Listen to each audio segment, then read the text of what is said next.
Ladies and gentlemen, please welcome New York Times op-ed columnist Joe Nocera and panelists Donna Lopiano and Andy Schwarz.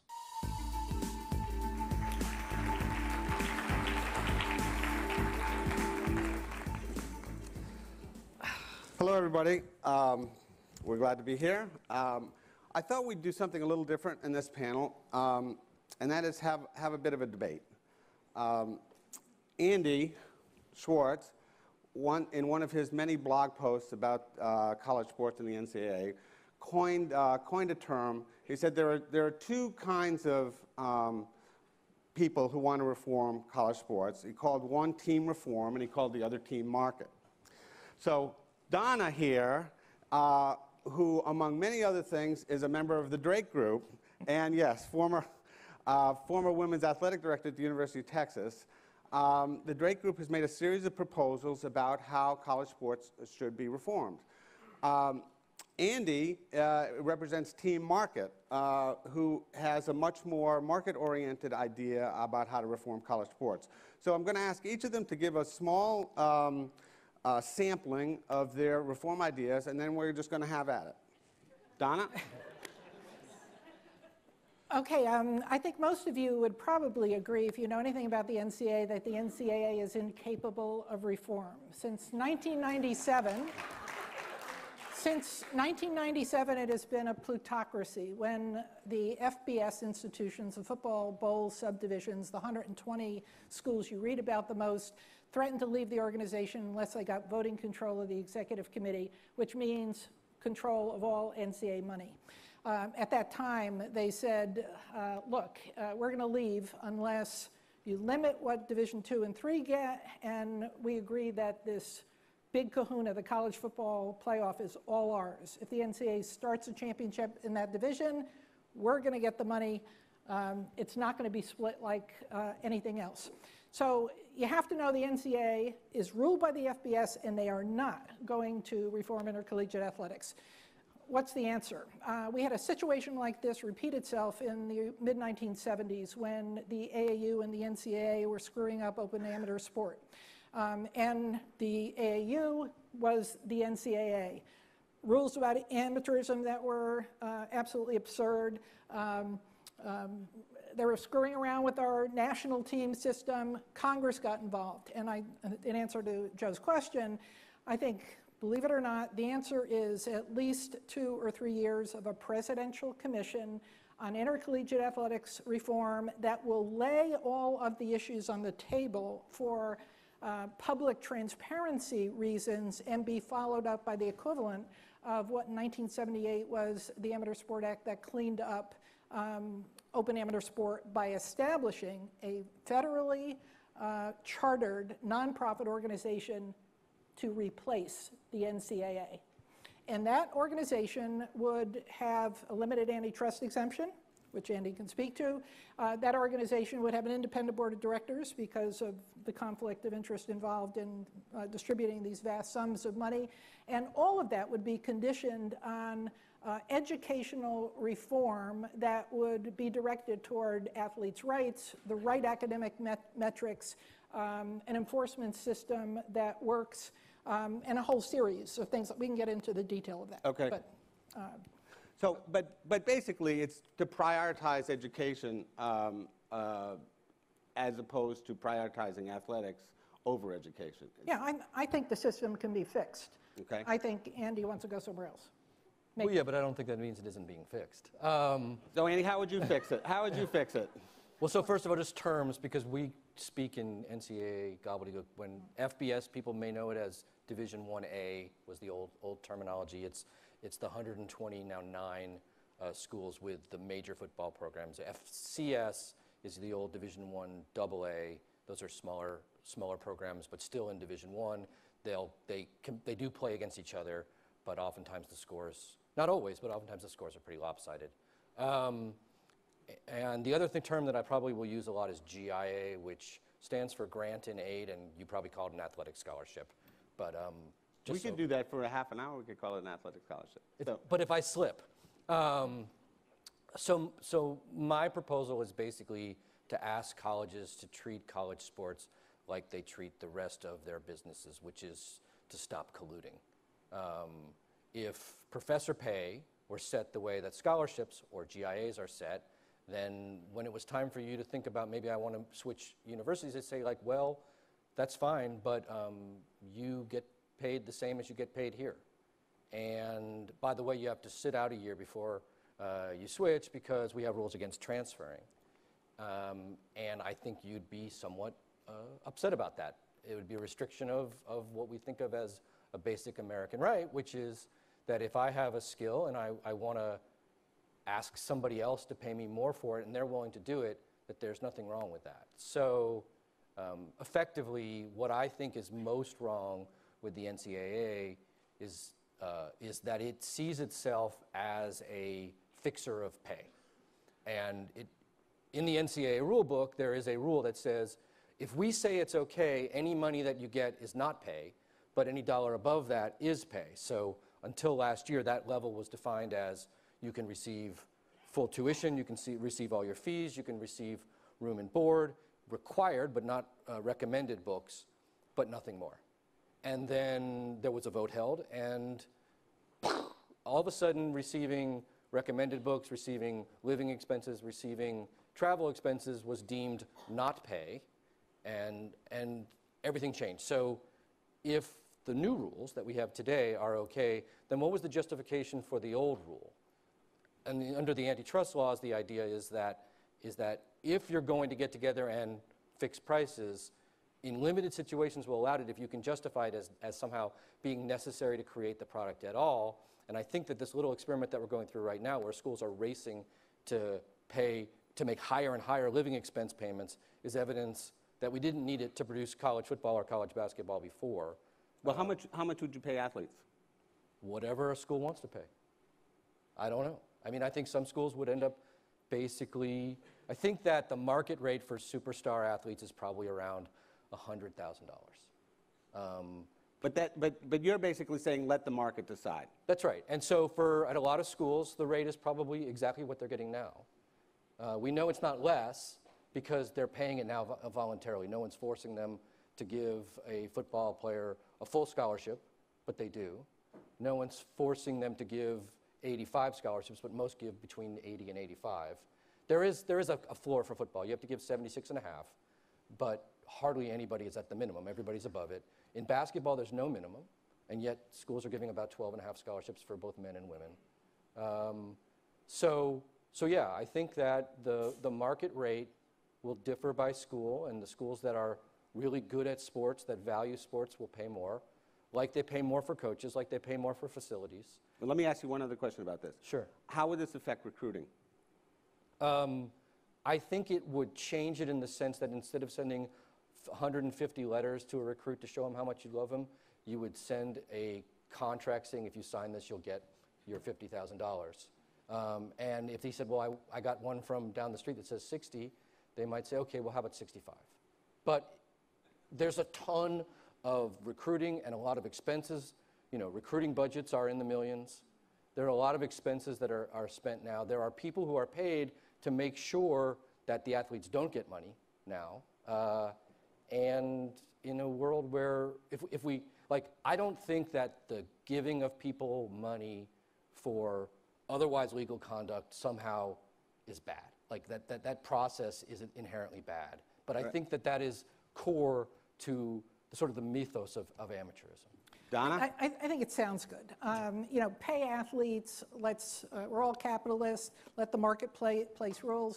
But I think what you have here is an extracurricular activity that needs control, that needs collusion by a national governance organization to restrict the cost of this non-academic program to institutions of higher education. The tail cannot wag the dog, and that's what it's doing right now. We have, in the NCAA alone, we have 480,000 student athletes who, if the NCAA were doing what it was supposed to reduce the cost of college sports and free up these huge media rights sums, we could take care of those 480,000 student athletes in ways that we can't right now. You may not be aware that, of the fact that these colleges and universities aren't providing insurance to student athletes. That in order to have the right to play sports, you must deliver your own paid insurance policy or your parents' insurance policy, and that most of these athletic programs are, at best, doing secondary insurance. But if we took the sum of money that was available in the college football playoff and the Final Four combined, we could have a basic athletic injury insurance policy for all 480,000 of those kids. We could have the equivalent of unemployment insurance, or a lot of the insurance benefits that athletes get, in addition to the catastrophic policies that they have right now. We could take care of kids better. If the NCAA owned the college football playoff, COA wouldn't be an issue. The NCAA could redistribute the funds and pay every single Division I institution the cost of the increased scholarship. And I think in Andy's model, what you'd get is a very small number of kids getting a large amount of money. The alternative I'm talking about is treating an extracurricular activity in such a way that the largest number of kids gets the greatest benefits possible. Let me ask you one question before I turn to Andy. Why does sports have to be extracurricular? I mean, why is it any different than dance?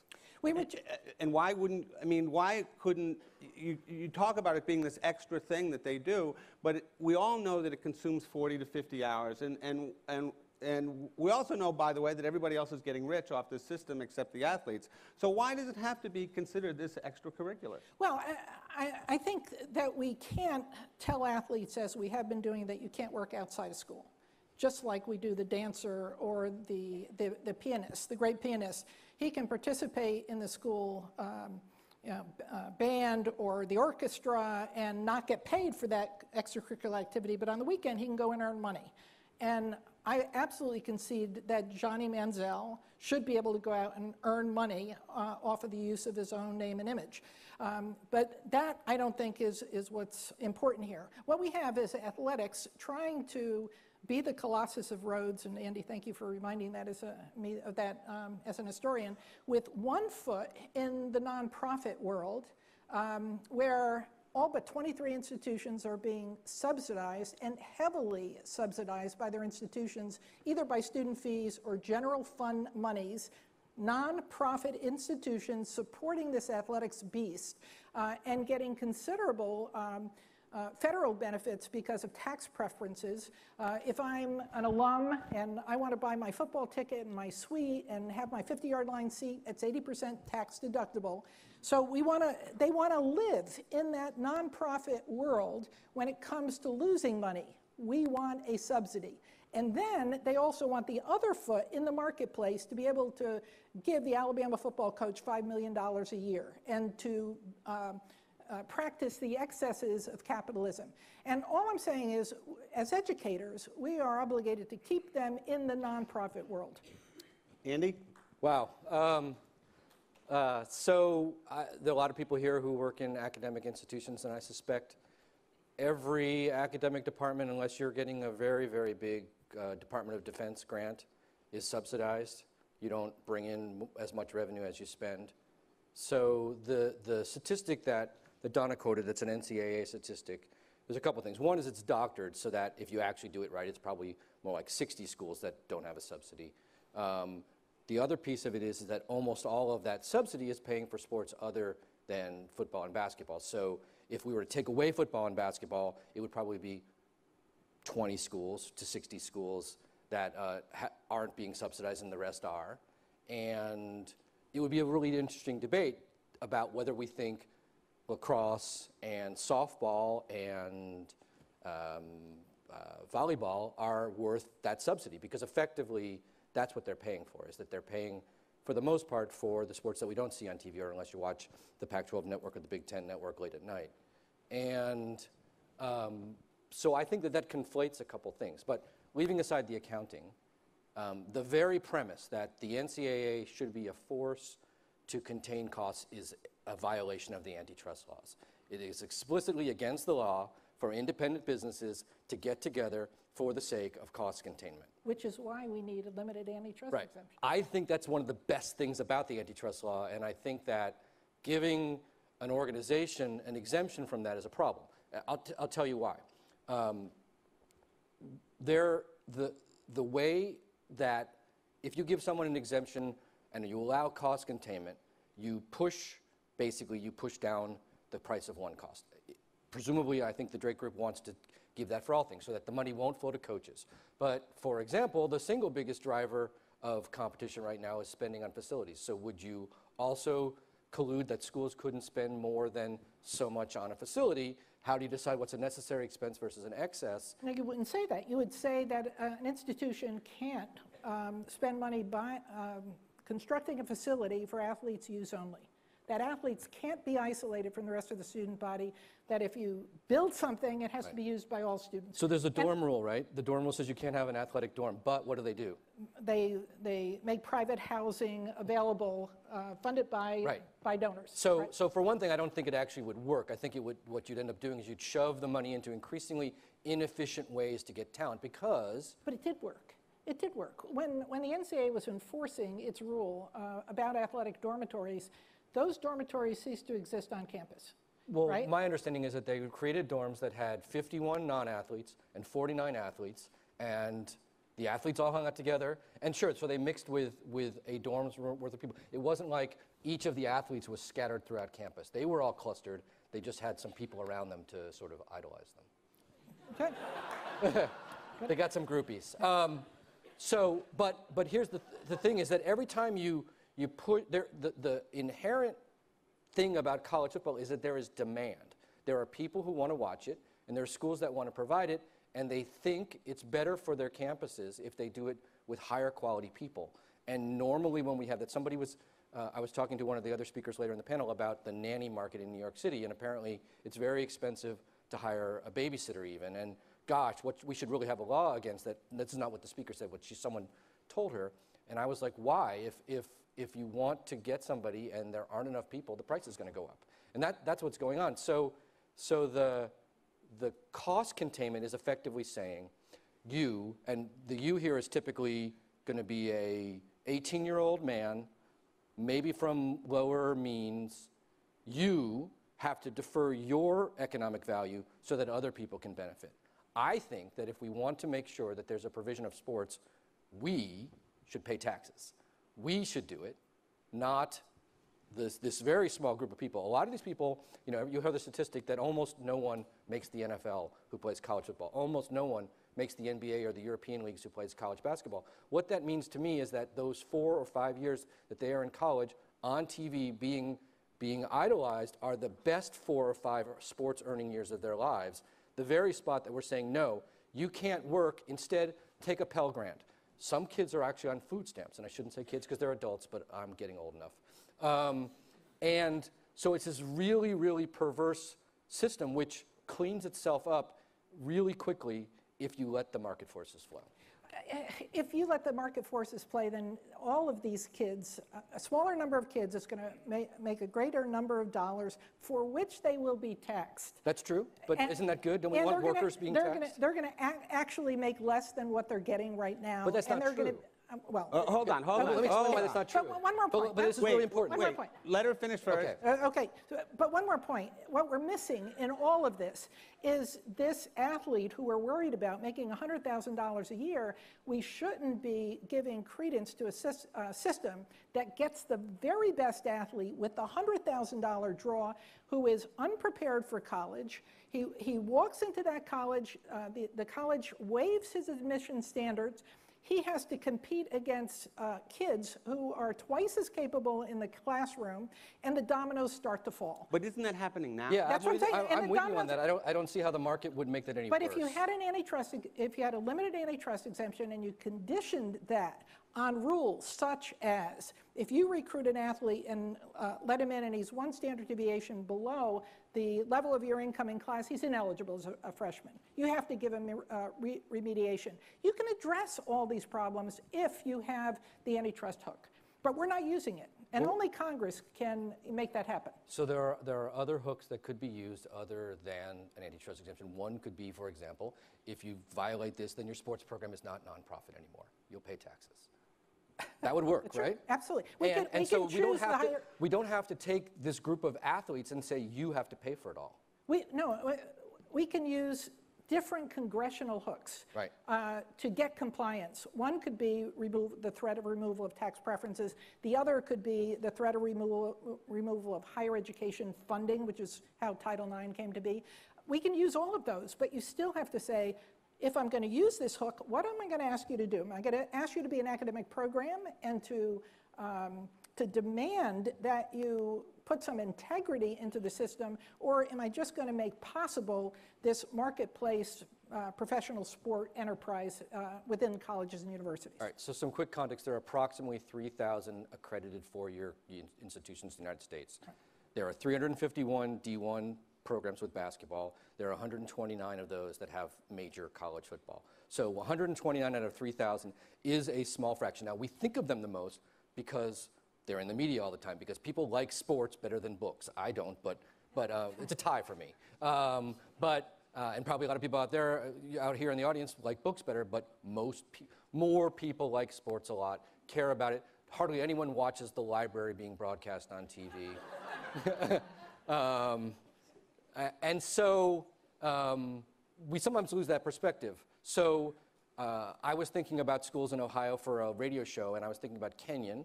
And I have a relative who went to Kenyon, and it has a great reputation, and it costs $60,000 a year. And there's Ohio University, which is 2 hours south. I don't think it has as great a reputation as an academic institution, but it has FBS football. They play in the MAC, which is not in the Power Five, but it's still part of FBS and what they call now the Group of Five, because terminology. And which is the better school and which is the better value? And I think maybe everyone in this room would say, well, of course Kenyon. If you can get into Kenyon, go. But Ohio University costs $18,000 if you live in Ohio. And you get to watch football on Saturdays too. And so I think there's a different strokes for different folks thing going on. And that I really found last night fascinating, the waves of institutions. And not all institutions are those Greek ideals. And so the fact that there are 129 institutions out there that think football is a good part of their offering when they're out in the market selling education, because that's what colleges do. They don't fix prices on education. When the Ivy League tried that, the Department of Justice slapped them down. They sell. This is a commercial product. Now, it happens to be a really intrinsically valuable product. And obviously, all of the experiences that I got in college are difficult to put a price on, but Stanford did. They charged my mom and dad, who are out there somewhere, $17,000 at the time, I know it sounds low, to go to Stanford. And if we can put a price on education, why can't we put a price on the benefits that students bring in? We pay graduate students, we pay professors, sometimes we compete, we want to steal one professor from another school. There's all sorts of commercial things that go on in the production of this wonderful non-commercial thing called education. Donna, but it's education, it's not professional sports. And your argument holds if you say, I think we should pay people to be a professional sports team, but not to exist in an educational institution, to be legitimate students, and to be in this nonprofit milieu. But here's the question: is why should we prohibit 129 schools from differing from you? These are 129 of the most highly selective academic institutions in the country who are exploiting students, who have athletic skills, and in the sports of football and basketball, are committing a crime of integrity that is of a magnitude that I don't think any of us should tolerate. I agree with you completely. I just think we think the crime is different. I think the crime is the taking the money out of their pockets. I'm more worried about the kids. Yeah. I think that in a market that people, and the other thing is that these are 17-year-olds. But Donna, let me ask you. The NFL can pay them. Okay. Well, first of all, there's no 18-year-olds are not physically ready to go to the NFL. I mean, you could say that about the NBA, but you really can't say that about football. Major League Baseball has a minor league. NFL can have a minor league. We are performing the function. Colleges but why and should universities, they? Because you're performing the function for them, right? So exactly right. And they shouldn't be allowed to perform that function if they are going to be an institution of higher education. I just feel like, I mean, that's so according to whom? Like, this is like something that we as the United States should vote and say. That Congress could say, Right. the Congress could say, as a condition of higher education funding, we are not going to allow you to exploit these kids. Okay, we are so not, we have this we are $6 not billion going to allow industry. you to play NFL, period. We could do that. I just think that that would be a horrible policy mistake. We have this valuable commodity that people in the society like, that people like to perform. Let the NFL exploit it. Well, not Harvard. there's no one or stopping the not Harvard, NFL from but stopping Allen. it.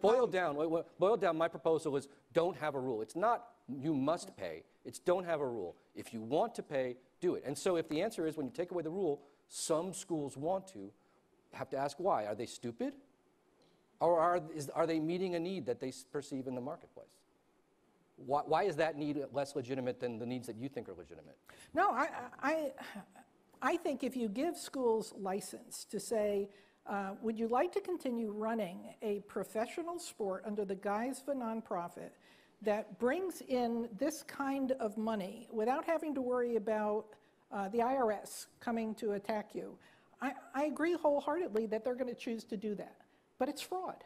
But does it bother you, I'm curious, does it bother you that the coaches make so much and that so much money flows? I mean, the reason we're having this debate, the reason this subject is on the table is really because over the last 20 years, especially with the rise of ESPN, the money flowing into college sports is of a quantum leap more than it used to be. When you realize in 40 of the 50 states in the union, the highest paid public employee is the football or basketball coach. Right.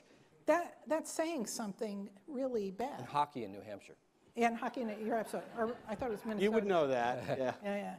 No, Do you think, we used the term COA a few times, it means cost of attendance. And that is the differential that colleges will now be able to pay athletes under the rules between the amount that their scholarship pays and what's called the cost of attendance, the regular life of a college student, to allow them to buy the extra books, to have the extra pizza, to go on the date, etc. But nobody knows, and I'll guarantee you that nobody in this room understands that there are probably 25 kids on a campus that get 100% non-repayable undergraduate aid. Your National Honors Society members, your Scholars Program, we're talking about 130 athletes that get a full ride, $100,000, $50,000 or $60,000 a year of non-repayable aid without an academic qualifications coming into play. Well, when our best and our brightest aren't getting paid that. They're not worth it. That is right. They're not worth it in terms of the NFL. They're not worth it. But they are worth it in terms of higher education. Well, if they were worth it, they would be able to get it. They would be able to go to the school and say, I would love to come to Princeton, but you need to pay me. And Princeton would go, we'll take somebody else. That's how supply and demand work. What I was trying to ask was whether you thought the cost of the new cost of attendance rules were going to cause on a small scale exactly the kind of financial recruitment that Andy was talking about, i.e. you notice that the SEC schools, for instance, all suddenly have gigantic $4,000 and $5,000 cost of attendance where it used to be maybe $1,500. It's anybody's guess right now, but I'd say yes. Because right now what you have is some schools who can say, I'm going to give you $300 a month, and other schools are saying, I'll only give you $100 a month. Before, every school was using the same coin. I'm going to give you tuition, required fees, room, board, and books, whatever that costs.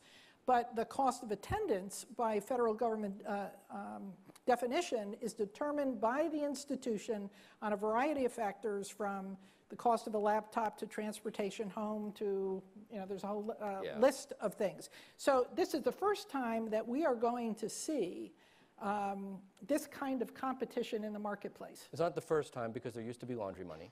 It's the first time since But 1976. everybody gave laundry money didn't up have to to. a certain number. It wasn't required. But it was up to a certain number. Right, and now. Right, Oh, I see. there is no limit. Okay, that's fair. So when you say to an 18-year-old, I'm going to give you $250 a month more than this other offer you got, boy, we're going to see what happens. Okay, but there are schools right now that say to an 18-year-old, we're going to charge you this much more or less for our school than that school, and we let those 18-year-olds and their parents make those choices all the time.